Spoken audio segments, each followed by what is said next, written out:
مفتی صاحب سے سوال یہ ہے کہ سنا ہے کہ اندھیرے میں نماز نہیں ہوتی۔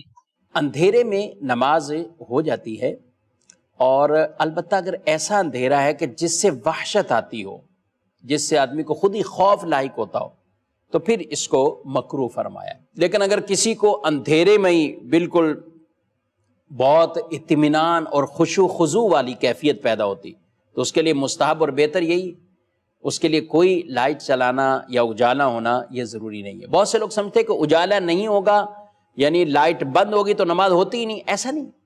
رسول اللہ صلی اللہ علیہ وآلہ وسلم جب نماز پڑھا کرتے تھے اپنے گھر میں بھی، تہجد کی نماز، اماں عائشہ صدیقہ رضی اللہ تعالی عنہ آپ کہتی ہیں کہ ان دنوں میں گھروں میں چراغ نہیں ہوتے تھے، آپ صلی اللہ علیہ وسلم نماز ادا فرمایا کرتے تھے۔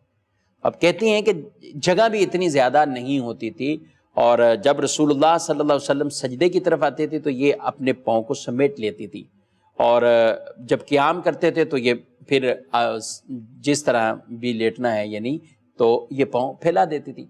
تو فرماتی یہ ان دنوں کی بات ہے جب چراغ نہیں ہوتے تھے، گھروں میں چراغ نہیں ہوتے تھے، تو اندھیرے میں اس طرح نماز پڑھنا تو یہ رسول اللہ صلی اللہ علیہ وسلم سے بھی ثابت ہے۔ جس کو اندھیرے میں ہی خشوع خضوع آئے اس کے لیے تو بہتر اور مستحب بھی یہی ہوگا۔ ایک دوسرا مسئلہ ہے، جیسے کہتے ہیں کہ آنکھ بند کر کے نماز پڑھنا، یہ فرمایا کہ یہ مکروہ ہے، لیکن اگر کسی شخص کو خشوع خضوع آتا ہی آنکھیں بند کر کے ہو، اس کو سکون بالکل آتا ہے اور بہت توجہ سے نماز پڑھ لیتا ہے، تو اس کے لیے بہتر یہی ہے کہ آنکھیں بند کر کے نماز پڑھے، آنکھیں بند کر کے وہ نماز پڑھے۔ لہذا اندھیرے والی کیفیت میں یہ سمجھنا کہ نماز ہوتی نہیں ہے یہ بالکل غلط ہے۔ البتہ ایسا اندھیرا کہ جس سے انسان کوئی وحشت آتی ہو تو ظاہر ہے کہ پھر اس کا خشوع خضوع بھی ڈسٹرب ہو رہا ہے، اس میں وہ اس کی توجہ بھی بڑھ رہی ہے، تو یہ صورت الگ ہے، اس کو مکروہ فرمایا گیا ہے۔